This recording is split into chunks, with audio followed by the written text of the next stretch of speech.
Now that the big Codemasters video is all done, you'd think it would be time to move on to the next big project, to see who we're going to look at next.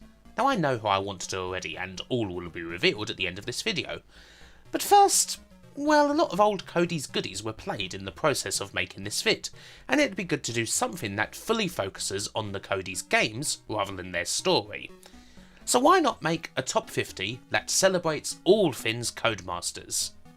So here it is. A classic Codemasters top 50 covering games from the beginning on the micros all the way up to the PS1. Let's not waste any more time and get on with it. It's a pretty solid list after all. We start with Ghost Hunters, an old Oliver Twins game. It's perhaps more of a cool concept than anything else. It's a bit different to have this game where you do your regular specky platforming and have a crosshair to control at the same time. Is it actually fun to play? Ish. A bit tricky, but considering it's on the specky it controls just fine, and it has a nice little red and black look. It's okay.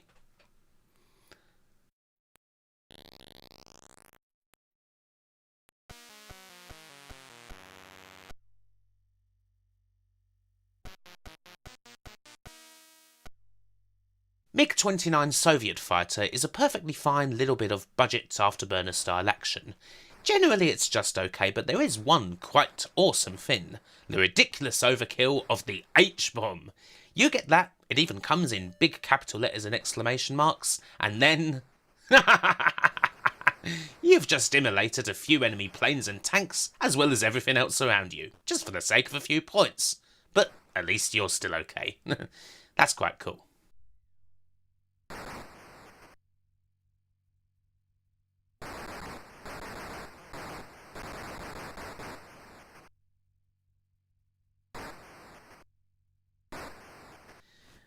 The Ultimate Stuntman.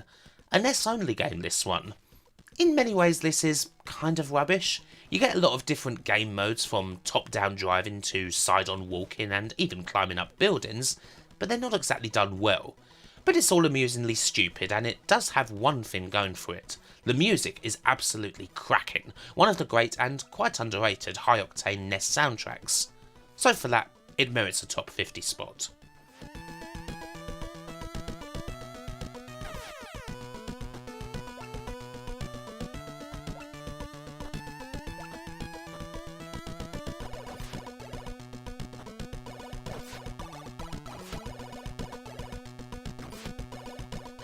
Monte Carlo Casino.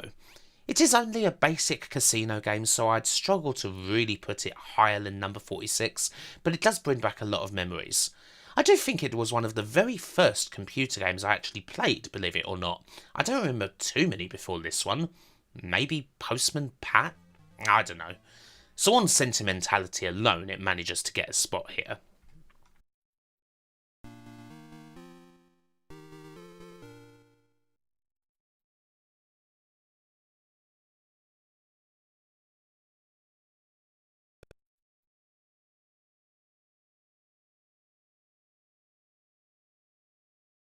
Playing Football Manager Sims on a console like the PlayStation isn't ever going to be as good as doing it on a computer, but LMA Manager is a perfectly fine attempt at doing it.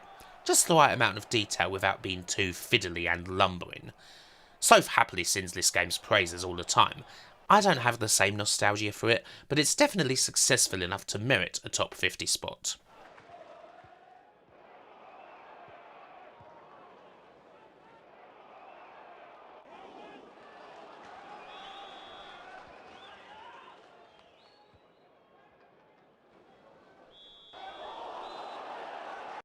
The Olivers stick around with Spellbound Dizzy. Of the main series, and excluding Crystal Kingdom Dizzy, which didn't make it, this always seems to be the least memorable of the Dizzy games for me. There's very little that springs to mind with Spellbound, and it just seems to get lost between Magic Land and Prince of the YOLKFÓLK. It's all good and still Dizzy, but also just... there, if you know what I mean. It's just another little leg story.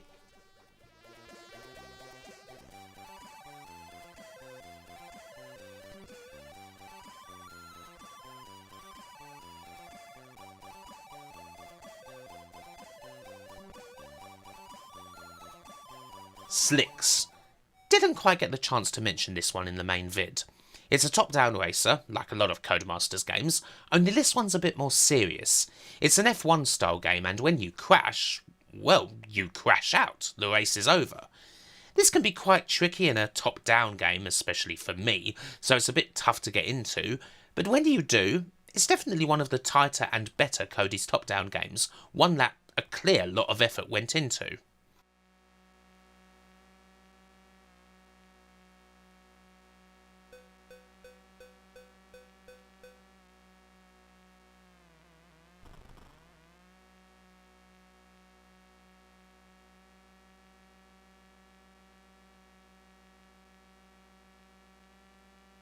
From the same people who made Monte Carlo Casino, here's Pub Trivia.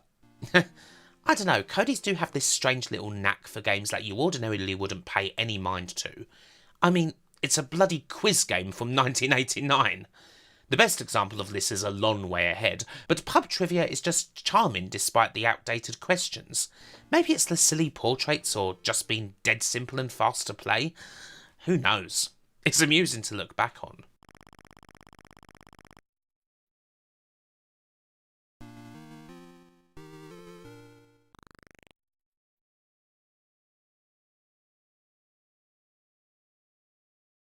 I've always thought of the first Dizzy as one of the weaker entries. The formula did get better than this, especially once you were able to do things like pick up more than one item.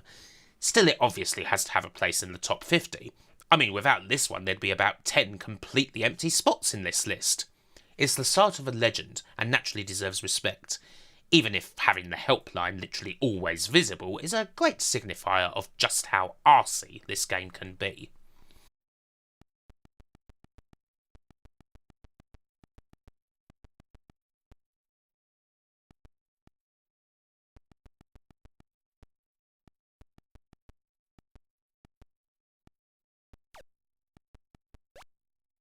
Italia 1990. Surprisingly decent football fun this. Cody's never seemed to do too much in the way of football games early on, and often what they did do was pretty lousy, but this works out fine. Fun to play even in the days of more advanced footy games like Kick-Off and, soon, Sensible Soccer. Certainly better than another more famous Sega game based on the 1990 World Cup, that's for sure.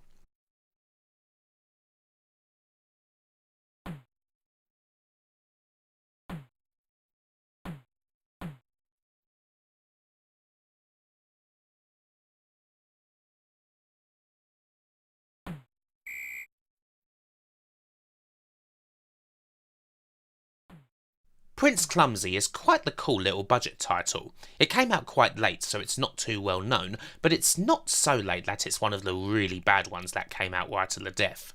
It's a side-scroller that is sort of like a tongue-in-cheek and quite cheapo take on Ghosts and Goblins. It's got similar gameplay and whatnot, although our hero appears a lot less competent than good old Arthur.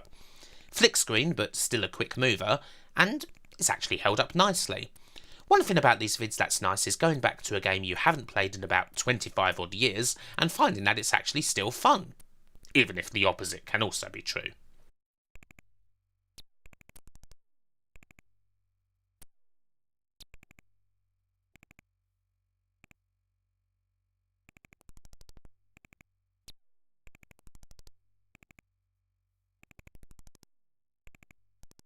This is an odd one.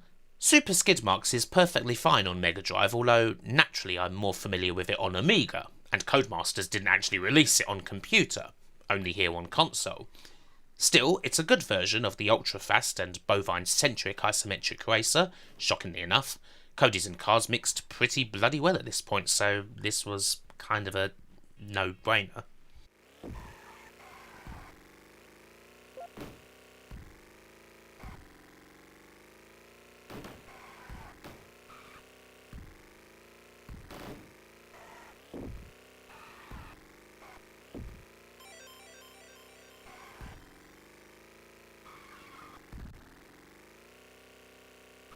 For the most part, I have no time at all for CJ the Elephant. CJ's elephant antics and all that were just not very good, like a lot of Cody's late micro-platformers to be honest. But CJ Elephant Fugitive, a Game Gear only title, is considerably more competent than the rest of the games, a perfectly fine little handheld platformer. Nothing exactly special, but it's definitely an obscure surprise that you might want to have a little peek at.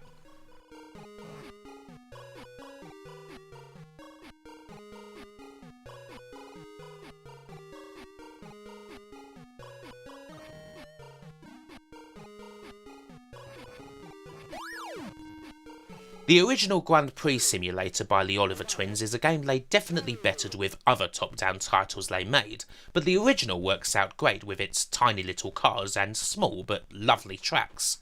There's a lot of these games on the list for a simple reason: they're just so immediately playable and brilliant for the price point they came out at.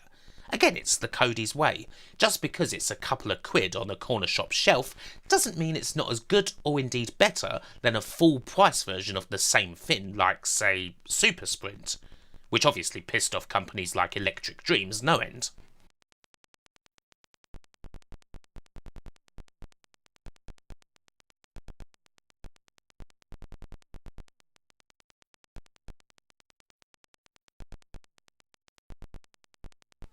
Psycho Pinball is one of the more underrated pinball games from the 16-bit era. It's certainly not as famous as your Pinball Dreams or Epic Pinball or what have you, but it's a very effective pinball game indeed, and comes with another cracking load of good music. One of those games that deserves a bit more love. Quietly, it's one of the better Cody's titles on the Mega Drive, and they were pretty good on that platform.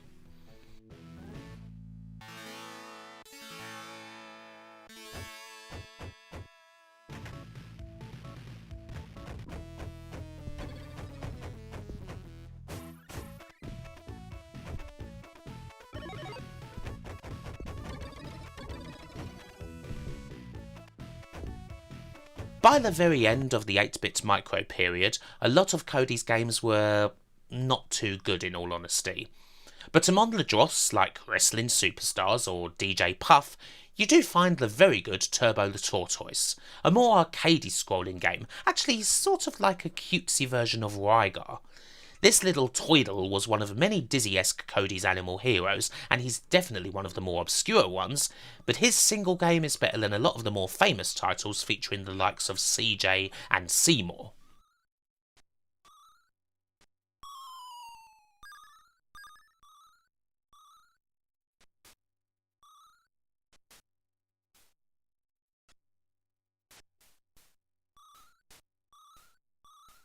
Fast Food Dizzy wouldn't do a good job of convincing someone that budget titles aren't usually more than a little derivative. It is of course quite the take on Pac-Man.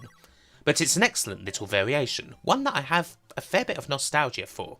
Back when I started gaming, Codemasters were always right there. I had a fair bunch of their games, and this one was definitely amongst the first of them. Weirdly, this was here for me well before any version of actual Pac-Man, and it's definitely one of the more entertaining Dizzy spin-off titles. Nostalgia or not, I will still happily play this for a good while.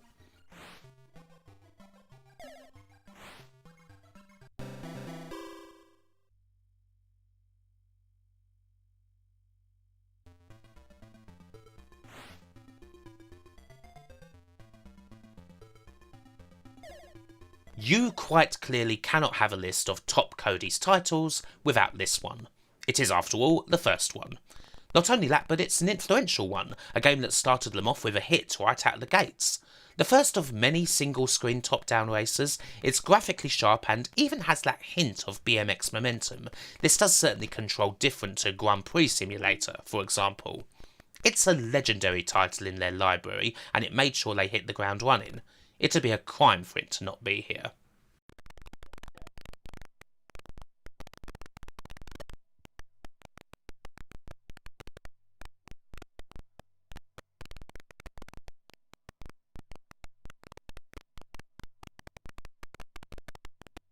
Bit of a surprise? Okay. I suppose I should confess that Micro Machines, while arguably the biggest classic Cody's series of them all, even over Dizzy, isn't necessarily my favourite, and that I prefer the original over this one, which is probably most people's agreed favourite Micro Machines game. Does it have a lot to do with me being really bad at them? Probably. Scrolling top-down racers are an endless difficulty for me. Still, I can't knock the humour and the brilliant imagination that goes into just about every one of these games' tracks. If I called this game poor, I would be a bloody idiot. In the end, I'm just crap at it, and that doesn't mean that the game isn't really good.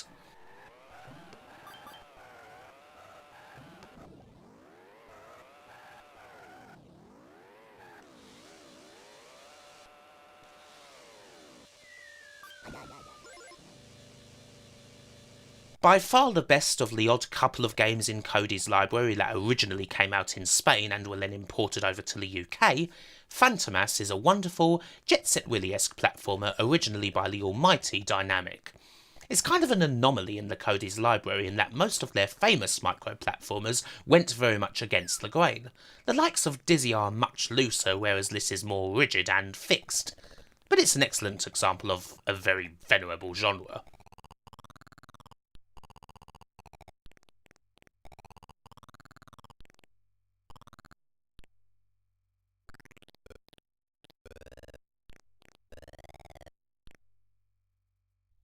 Here we go. The top 30 starts with Fruit Machine Simulator. If you know anything about me, you'll know I love the two Fruit Machine games and that they're bound to get good spots. Again, 9 times out of 10 you'd never even think of playing a bloody Fruit Machine on the computer, and yet somehow Cody's and Mark Baldock make it weirdly addictive and enticing.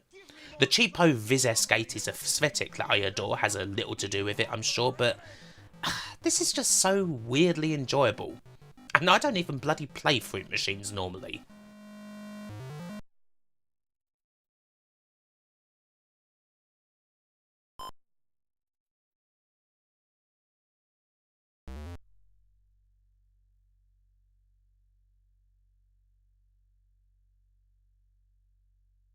Professional Ski Simulator is at times frustrating, especially when you screw up so much that you literally end up off the bloody screen. But it's a good one, isn't it? It looks pretty nifty, and it does weirdly feel like a decent ski simulator, as good as it could be on the spectrum. No mean feat, seeing as skiing is usually an utterly miserable experience on any Winter Olympics game you care to mention. But this is a definite keeper.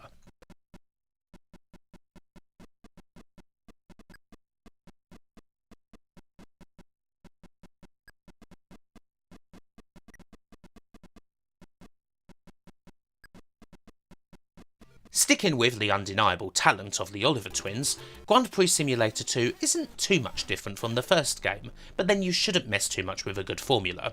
Mainly, we've got much nicer graphics, with cars that actually look like F1 machines this time, and there's now 3 of them. So naturally, the added chaos that brings makes it a bit better than the original. They're both very much worth playing, mind you.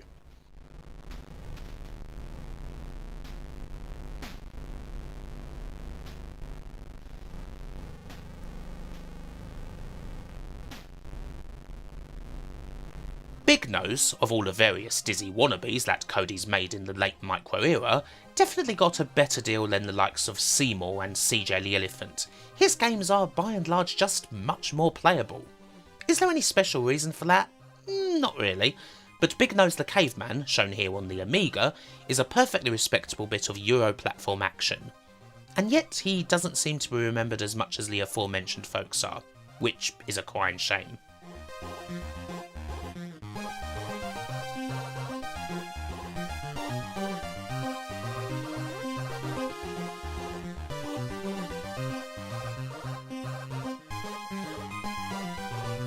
We've seen a lot of top-down races so far in the first half of this list, haven't we?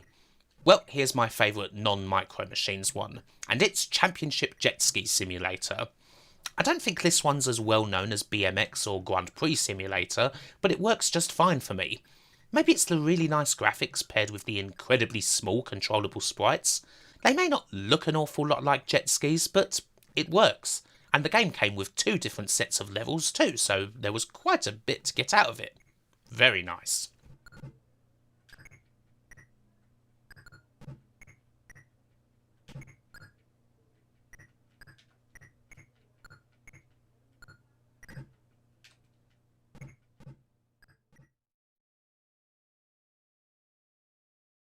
We head into the top half of this list with a lovely little late micro arcade adventure from Colin Jones, good old Slightly Magic.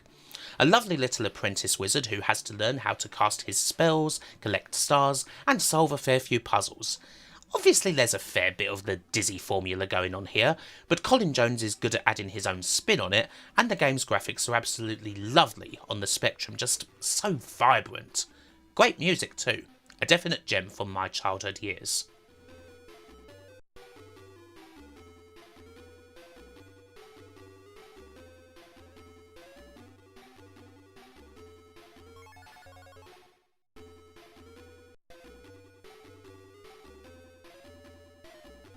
Rugby is quite a niche thing when it comes to sports games. There's not too many of them, and there's a couple of definite classics that rugby fans clutch very close to their chest.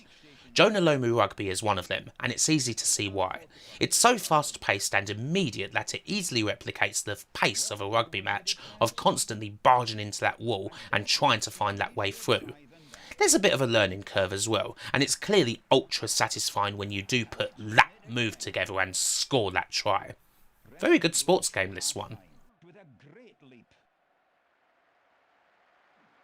Well, where was the defence? Wainwright. Oh, he just made it. Wasn't the best of tries, but they all count. The Oliver twins make another top-down game, only this time you're in an attack chopper, blowing up fins and rescuing hostages. It's Firehawk. Perhaps it's not the most original of the Oliver twins titles. Some may say that this is just their own little version of the computer classic Raid on Bungelin Bay, but it's very fun and playable. If you're a bit young for Bungelin Bay, you may think of this as a nice little top-down take on the Mega Drive Strike games.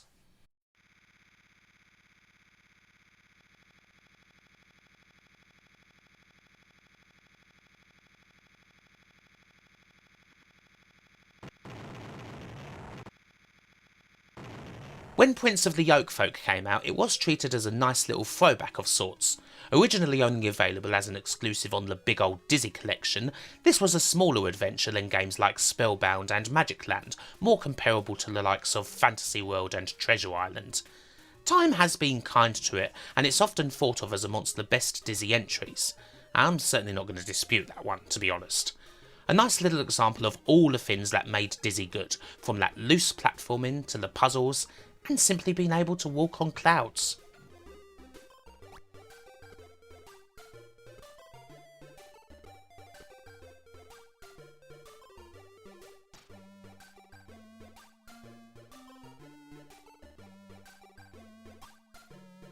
The Oliver Twins' first Codemasters game is still one of their best ones. Super Robin Hood sets out their stall as being pretty different from the norm. It's got controls a fair bit like a lot of specky platformers, but it's a bit quicker off the mark, and there's a lot more focus on action. Our hero can actually defend himself, after all. It's a great little game to work your way through, and it also got a nice little updated version on the NES, which is definitely worth looking at. Rightly a very famous Cody's title.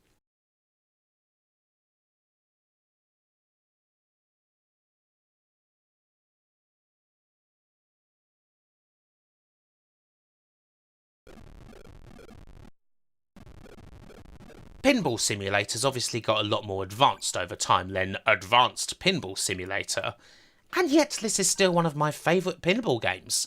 The ball physics may not be incredible or anything like that, but it's all quite serviceable, there's a whole purpose to the game rather than just scoring points, and it's just nice to play in a wee little single screen that's packed up with enough trinkets to make sure the ball bashing fun doesn't get old quickly. Another nostalgic favourite that I still revisit quite a lot.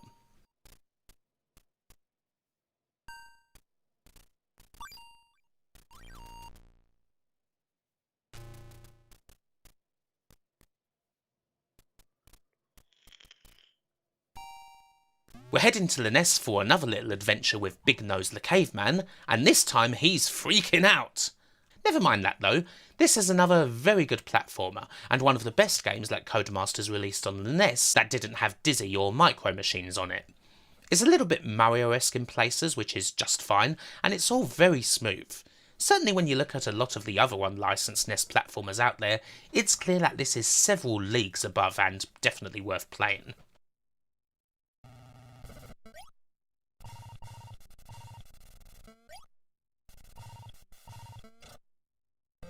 Speaking of Micro Machines, here's the original, and for me still the best in the series. It all started out on the NES as another unlicensed game of course, but it's on the Mega Drive that this became a monster, one of Codemasters' most successful games, and obviously the best game in the whole top-down racing genre that they'd done a bloody load of. This is just one step beyond. The only negative perhaps is that there's no violent Berlin in this one, but the incredibly creative tracks and the flawless use of the license makes this worthy of all the praise it got.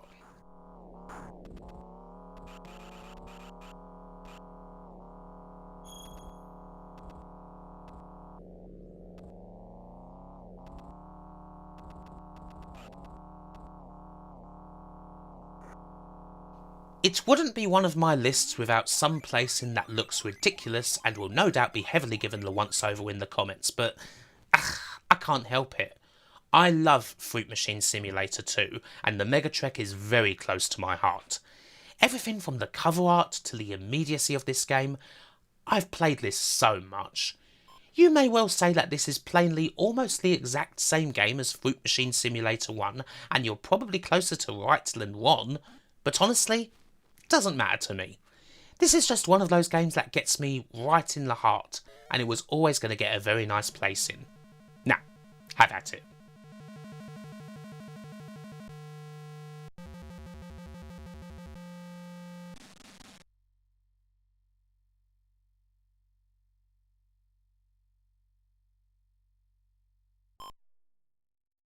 Otherwise known as Man Overboard, this is another one of those weird ones that was only published by Codys on Mega Drive. They didn't do the original release on Amiga. The game itself is very underrated. Not a lot of people seem to know about it at all, but it's a great puzzle game. The ship's in trouble and you've got to save the sailors from killing themselves in various awful ways by directing them to the exit. Sort of a Lemmings style game, but you're actively controlling someone and there's lots of platforming elements. It's immediately appealing and addicting, just as any top-notch puzzle game should be. If you don't know it, it's highly recommended. A Mega Drive hidden gem for sure.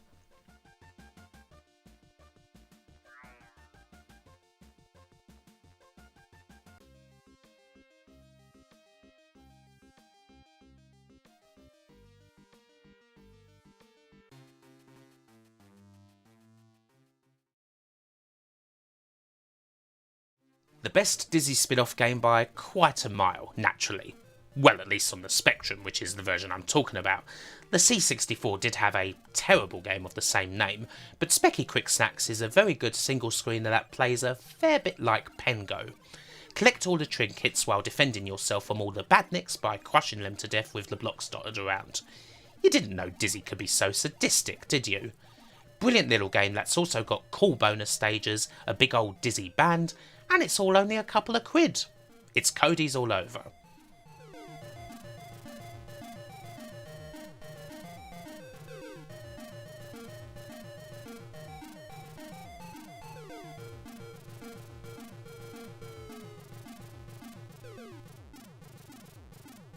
Much like rugby games, cricket is an odd niche. The great games are guarded jealously because there's just not too many of them. I don't honestly know where Brian Lara Cricket 96 ranks in the great pantheon of virtual ball on willow action, but I love it regardless. Something about it reminds me of having those wee little knockabouts as a kid, trying to pass yourself off as Brian Lara or Shane Warne or Sachin Tendulkar or whoever. Certainly not anyone who was playing in the England team back then, that's for sure. This is a great little take on the sport. Easy to pick up, features some great classic matches to fiddle around with, and just one of those games you can relax with. Bloody great.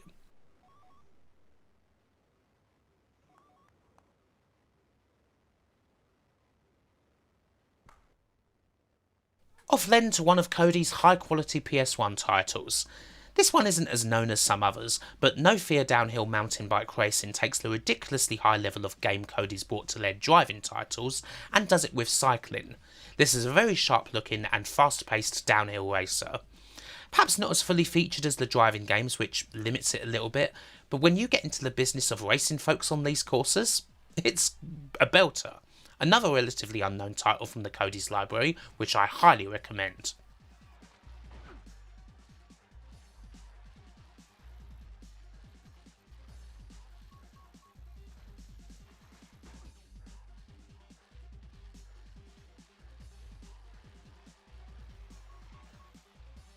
Back to Dizzy again, and we're now really getting into the top echelon of the EGGS games. Fantasy World Dizzy is one of the best known entries in the series and is many people's favourite. It's arguably the one where all the elements came together for the first time, fully refined. Just the right length, having more than one life, the inventory system, the puzzles, it's all there. Now of course, when you're at the top level of Dizzy games, there's not an awful lot separating the best of them. It may simply depend on which one you played first. I didn't play this one first, as it goes. I certainly played it at the time, although a bit later than some of the others. So maybe that's why it's just outside of the top 10. We still have a couple of Dizzy games to go, after all. Anyway, if you love Dizzy, then you don't need me to tell you to play this. If you've never played classic Dizzy, then this is probably one of the better entry points.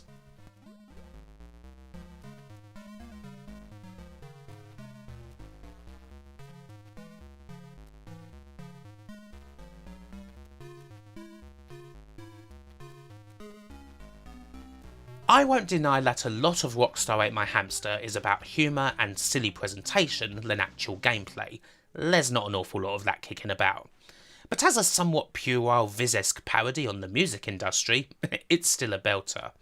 Guide-only Fools-esque duo Cecil Pitt and his dunderheaded assistant Clive through the process of building up a band, endlessly sending them out for gigs, recording singles and albums with the rudest names you can think of, getting 4 gold records by the end of the year, and trying to pull off publicity stunts without either being replaced on the front page by a buxom model with their breasts out, or accidentally killing your pop star in an orgy. You can imagine that this was all hilarious to a 10-year-old me back in the day, and I make no apologies for it still being funny now.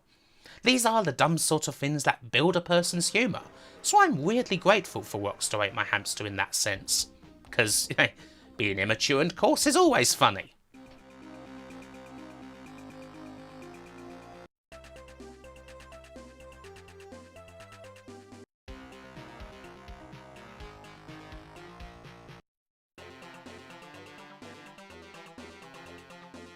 Now, here's a quick one before we get into the top 10 proper. A little word on music for the PS1. I thoroughly love music. As much as it's a dead simple sequencer with a few samples to play with and do some rudimentary editing on, it's still lots of fun to play around with, and if you're really good at using it, you can get some pretty decent stuff out of it still. Being that it isn't exactly a game per se, I had absolutely no idea where to put it in the list. Like, how do I compare this with actual games? So in the end, it's just got this little place here, away from the list entirely. I suppose if I were to place it purely in terms of enjoyment, it would be around here, just outside the top 10. Comes with a big hit of that awesome late 90s Y2K aesthetic that sums up the best of the PlayStation generation. Stick this in and just all of a sudden it's 1999 again. Great.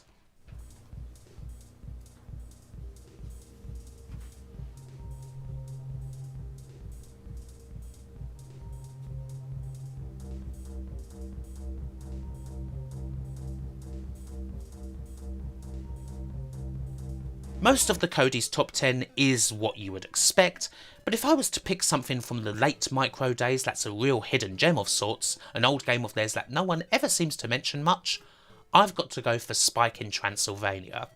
It's a bit different from a lot of their other games, sort of a hybrid between a regular arcade type game and a point and click adventure, although not a traditional micro arcade adventure as such. In many ways it does the same thing that Cosmic Spacehead did, only this game is way tighter and better, hence why this is top 10 and Spacehead didn't even make the cut. It was another one of those welcome surprises when doing all the capture for the video. Honestly, I hadn't played this game in over 25 years, I had fond memories of it, and it was so great to see that the game had still held up superbly. You definitely want to have a go at this one.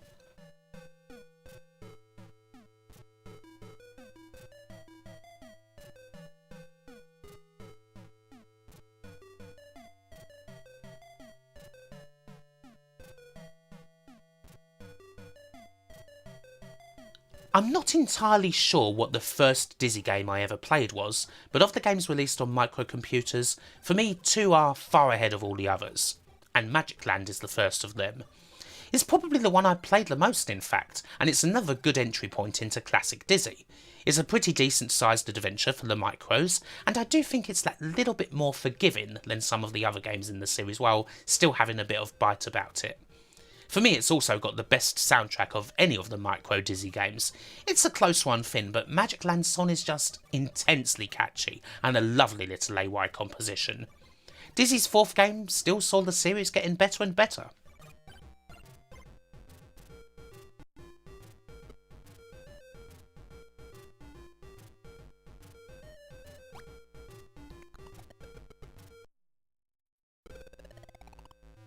It will be no surprise that now we're in the top 10, Codemasters PS1 racing games come roaring to the front.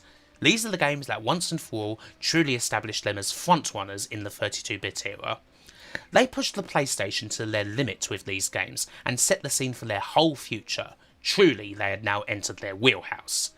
TOCA is the first of many triumphs. The first race driver game is kind of simple compared to what was to come, seeing as it concentrates purely on touring cars, but certainly in depth enough to shine. Gran Turismo may be the first and last word for many in PS1 racing, but I would argue that Codemasters were certainly pretty bloody close to that level, and they reached it consistently with plenty more games.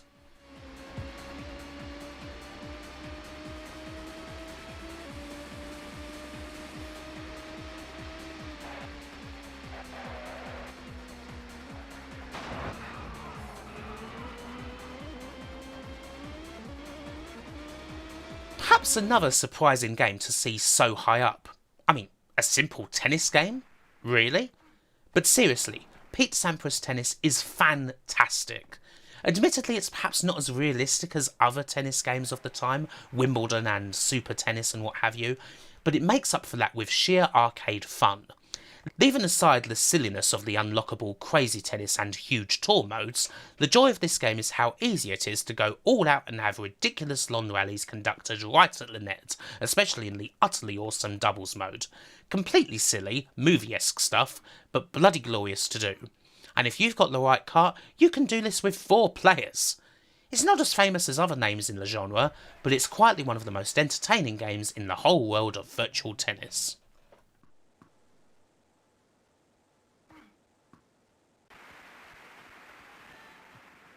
Game player 1. Computer to serve.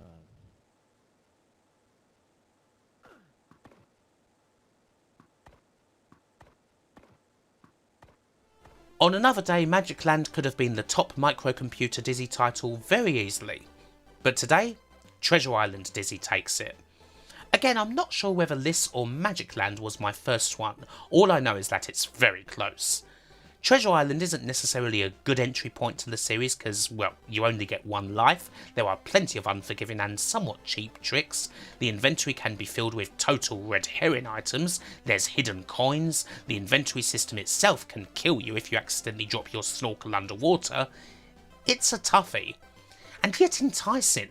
I've been through this one many times and it's still a keeper. In the end, when I think of classic Dizzy on the Spectrum and all the time that I spent playing those games when I was very young, Treasure Island Dizzy is always the first game that springs to mind. And that's why it's the top Dizzy game.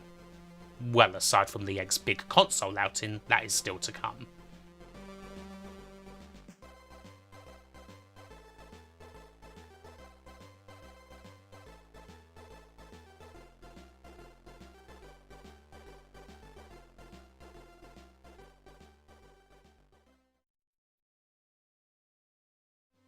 However, shockingly, Dizzy does not take the honour of being my favourite Cody's microcomputer game. That goes to ATV Simulator. As silly as the whole simulator suffix got with Cody's by the end of the micro era, this is one of the first, and it's the best. A hideously addictive quickie side-scrolling racer courtesy of Tim Miller that really hits the sort of endorphin rush you get from Kickstart 2, or for a later example, any of the Trials games. It's sometimes a little frustrating when you get your quad bike utterly stuck in some ridiculous way, such as, for example, having it get juggled by a bloody seal, but usually that is your own stupid fault. I've played this game consistently for almost 30 years, and even though I've never beaten the sodding thing, I'll still always give it another try. And another, and another. You get the idea. This is just bloody brilliant.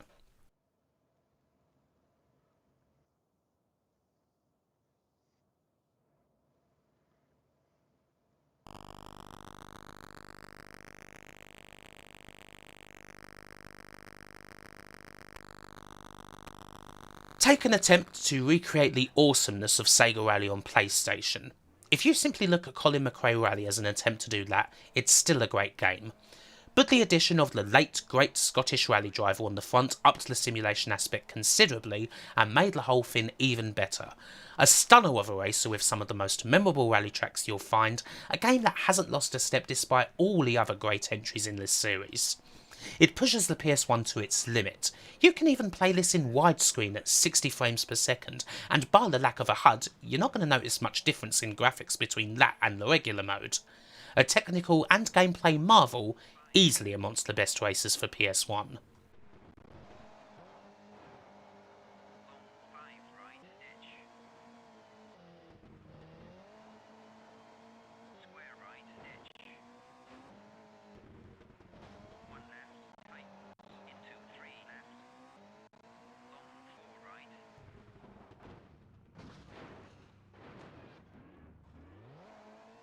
TOCA 2.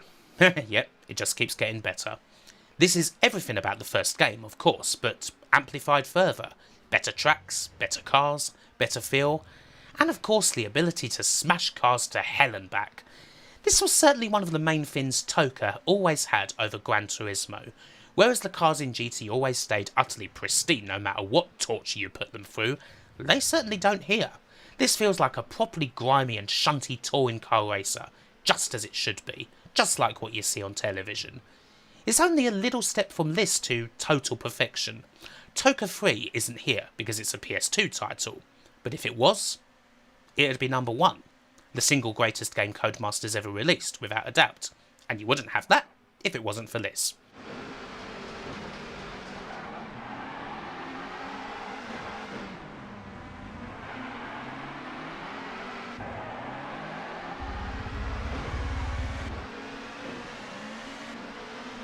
The tradition of strong sequels continues. If the original Colin McRae Rally pushed the PS1 hard, well, 2.0 just takes the piss. It almost feels like a PlayStation 2 title. Look at how much more detailed the cars are, and it still runs with the same smoothness, with a big new package of graphics and sheen, all glorious and oh so Y2K. There's more arcadey modes to go along with the simming, including being able to directly race against other cars, and the actual driving gameplay has only gotten better. What a bloody awesome sequel this is. Very close to being the overall number 1 just for that.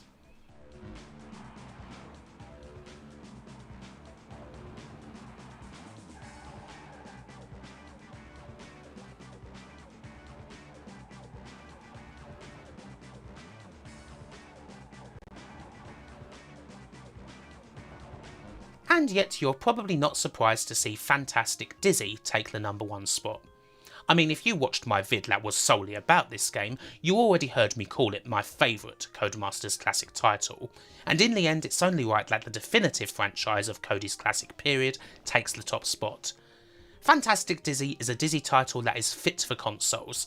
The classic platform and puzzle adventure gameplay is retained, but everything's even bigger to the point where 250 stars will have to be collected, there's tons of minigames, and of course, plenty of bastard puzzles and items to deal with. It's a long old slog, but oh so worth it come the end. So satisfying when you finally reflect that shot back at that bastard Zax. The perfect ending to a classic series in many ways. While it's kind of a shame that Dizzy's never had a shot at a full-scale return in 3D or whatever, it's also a good thing that, specifically with the version of this on Mega Drive, Dizzy ended on a high. It didn't fizzle out as many other series have done. It's the perfect tribute to all the things that made Dizzy great in a big package that the egg finally earned after all those great games on the micros. And for that, it's my number 1 pick.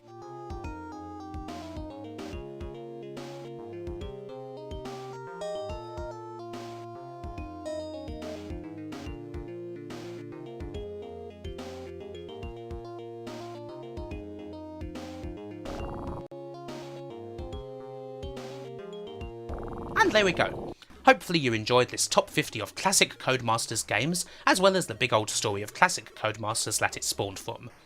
So, with Cody's now in the books, what company should be covered next? Now I have a good idea about that. We're sticking with UK micro legends and entering the world of one of the strongest developers of the whole time. They didn't release as many games as some others, but an exceptionally high ratio of their games were excellent. It's time to give Hewson a full look over. But for now, well, it's time to say bye for now, as is always the case. So thanks for watching, and bye for now.